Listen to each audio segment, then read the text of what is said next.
out loud. And the June theme is embracing self-care.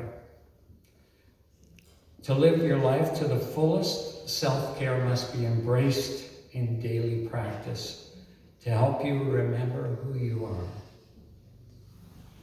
To know who you are, you must be aware of the unlimited possibilities that can be unlocked when you harness the potential of your real beingness. Through self-awareness of the mind, body, and spirit, you realize that you are a perfect entity and that you have all that you need for unlimited success and unconditional love. So I'd like to introduce our speaker for today, Judy Flynn, and her talk will be Balancing Grief and Joy. So please help me welcome Judy.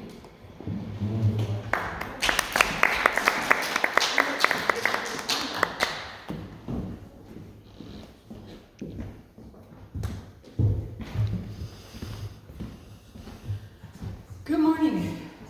Morning. Good morning. Yes, I think Steph wanted to do another song right Yeah, now. we talked about it. Do you want to do another song? Why not, eh? Yeah. You can stay right here, I'll stand maybe. Yes, okay. Because it goes with the talk. Okay. Sort of.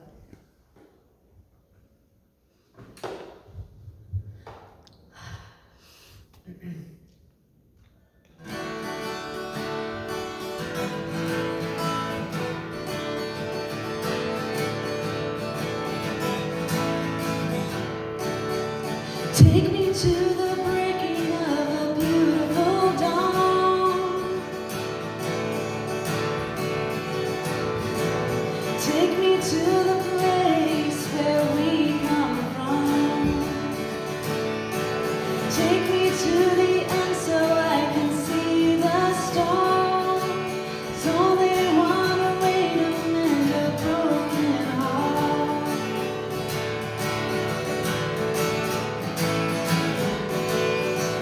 Take me to the place where I don't feel so small.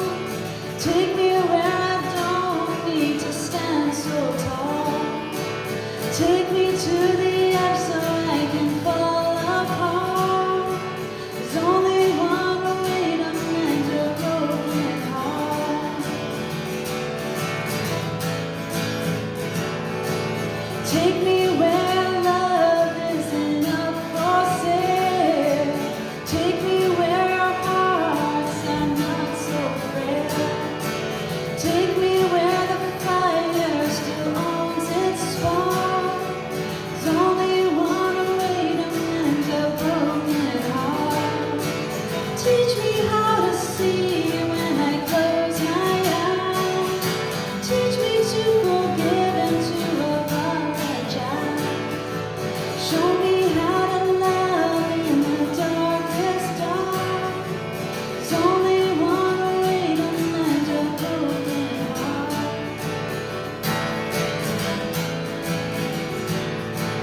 Take me where the angels are close at hand. Take me where the ocean meets the sky and the land. Show me to the wisdom of the evening star. There's only one way to mend a broken heart.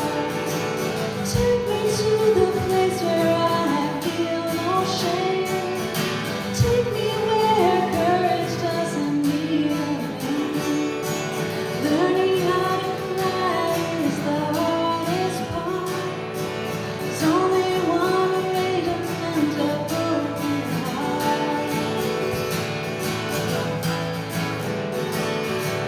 Take me to the breaking of a beautiful dawn.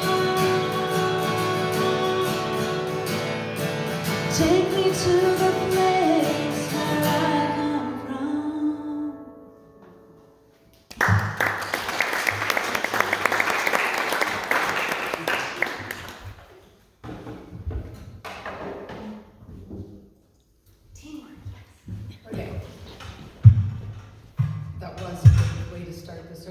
start this talk. So, balancing grief and joy.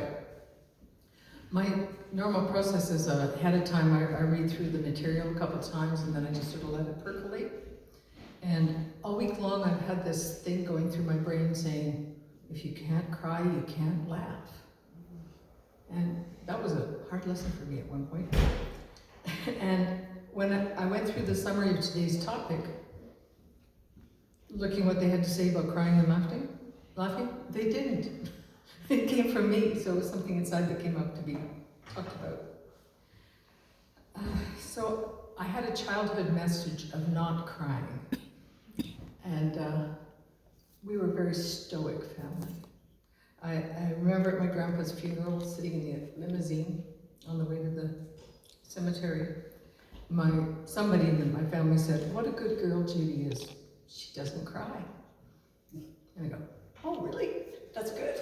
And so I took that as my message. Anyways, eventually, going through my life, and lots of things happened, and I was very strong. But then when my dad passed away, it was too much for me, so the tears came. And funny thing happened when the tears came. The laughter came. My brothers and I had so many laughs that week when we got together to say the final farewell to my dad. And my middle brother's he really likes clothes, so he's picking out Dad's clothes for the coffin, getting the suit, he's lining up the shirt to see how it matches, putting the tie there. Yeah, okay, so everything's all perfect. And then we were sitting there thinking, Dad doesn't have any shoes on. But my dad was kind of like an outdoorsy guy and gardening and shuffling around a bit, so somebody grabbed his runners, put them on him. So he was all spiffy up here, and he had his runners, so he was comfy. And we all had a good chuckle about that. And during the service, I kept having this chuckle because I thought of the runners on him. So grief is an unavoidable emotion that we all go through at some point in our life. We not only experience grief when we lose someone dear to us, other life situations can cause grief as well. I just recently experienced this, retirement. I kind of lost what my life was all about, and I have had to make changes in my thinking. And so to embrace self-care at these times, it's necessary to understand how to make it through the grief to joy. And it's not necessarily a straight line or one direction, it kind of goes back and forth. So grief has the power to lead your mind to entertaining negative thoughts. Grief itself is neither good nor bad, yet it is an emotion that must be attended to in order to avoid spiritual bypass. Does everybody know what spiritual bypass is? This is when we shut down completely. We just don't do any emotions. We just go numb. Now, depending on the kind of grief we are going through, we may experience different types of feelings, such as low self-esteem, regrets, confusion. What you can remember is that every individual is a perfect spiritual being going through a trying time. And it's going through, we don't stop. Grief doesn't make you imperfect. Rather, these times serve as growth. So joy comes from the heart. And grief is the other side of joy that we experience in this human journey, which can be the messenger you have been needing to catapult you into the next level of your greater yet to be. So it makes us more complete if we can deal with both sides. And the most important activity for you to do while grieving is to sit with it and listen to the message. I had to learn this the hard way. I was a human doing. Grief comes in waves, and if you let it happen, it'll feel. After my dad passed, my brothers would occasionally disappear into a bedroom. Never let them see you cry. And when they re-emerged, they would just say TBU as an explanation. Tear buildup. So I've kept that tear buildup, you know. My family was not good at showing emotions. So don't try to push it away, ignore it, or pretend it is not there by getting yourself so busy that you have no time to discover what it is trying to tell you. So coexisting with joy and grief, it is possible, but it feels almost impossible. When grief is fresh, there might be sparks of joy, even though they may not last long. And the year after my dad died, my mom and I went on a road trip through the Ontario, where most of our family was. And whenever we were about to reach somebody's home, and that we hadn't seen for a long time, we were giggly, we were happy, and we were so excited. And then as we drove away onto the next place, we'd be teary. Oh, you know, like we haven't seen them so long, and now we're moving on. So we did both sides of the thing in the same kind of event. And then we'd start getting closer to the next person, and we'd be back into the joy again. And I think that cycle kind of makes both of those expressions stronger, more powerful. I felt more alive on that trip than I think I ever have before. And even though it may seem impossible to experience joy when you're grieving, it happens when we open our hearts to listen, to be with the grief, to care for it, and to love it. Not an easy task, at least for some of us, yet not impossible. So balancing grief with joy. Since it has been established that grief can coexist with joy, it is important to become more aware of what we are thinking when we feel the pain more deeply than the joy. It's equally important to recognize that the loss you are grieving can be the opportunity to gain or experience something new, better, and greater. So we need to know how to navigate between these emotions in a time when the mind is filled with grief. Letting joy overwhelm the mind now and then is healthy for all-around health. Joy heals the mind and body. You know, as I was thinking about this topic, I was remembering different conferences I've been through. And I've been through a lot. And there was always lots of laughter, lots of tears, lots of joy, and it just kept going back and forth. So I have some amazing memories of listening to amazing music, dancing, talks by excellent speakers, and workshops where we got to dig a bit or a lot deeper. That's where some of the tears came from.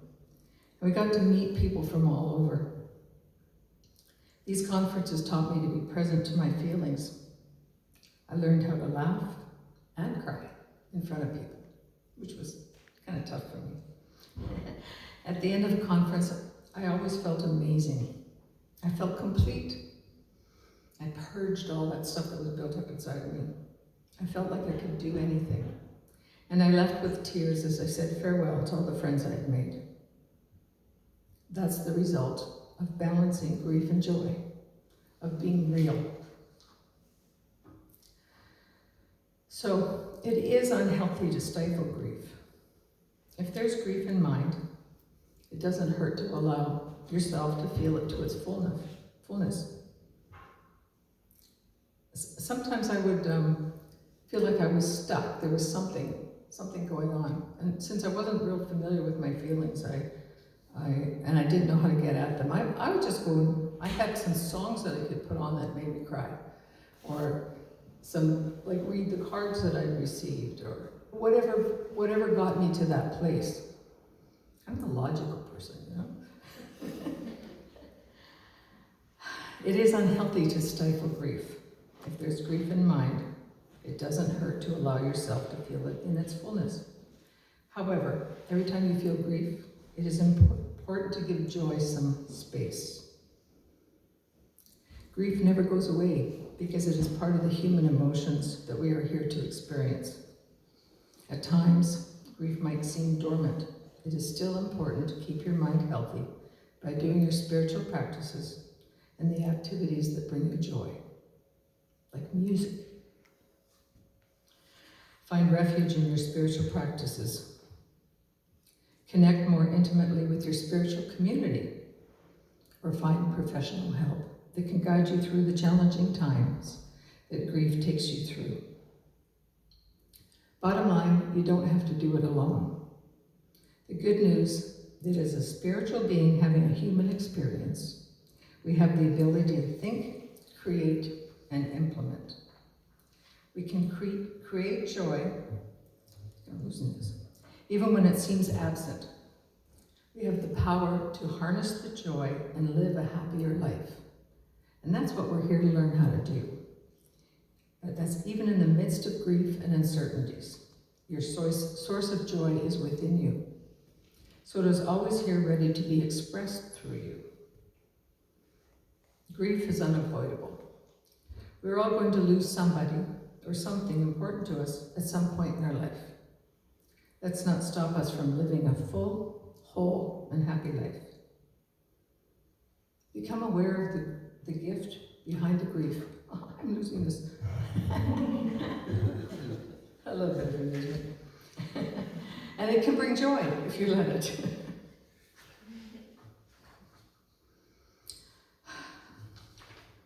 Yeah, I was thinking of this phrase this week also, this good grief. You remember hearing that? I'm thinking, what's good about grief, right? And I wondered where this phrase came from.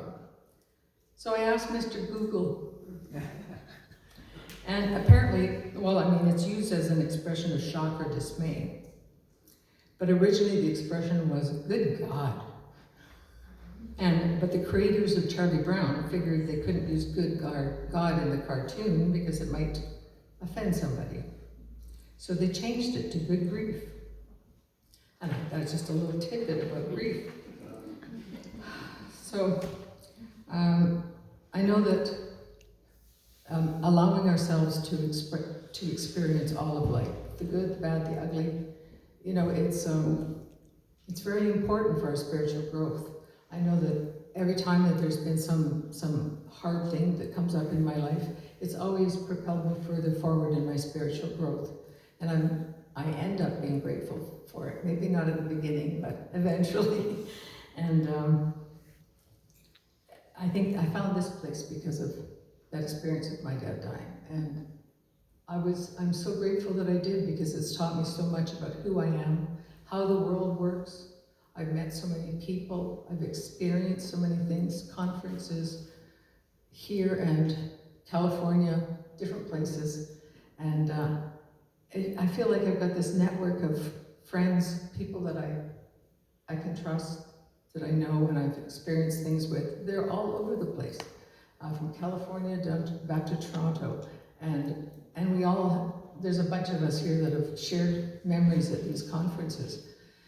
So, but there's always the tears that come with it too. And that's the balance that we get. When the tears come, it lets the joy happen. And when the joy is there, sometimes it finishes off with some tears. And I've found that that's okay. It doesn't matter. It's all life. And we are all spiritual beings expressing these human emotions and living our life to the fullest. So, thank you for listening.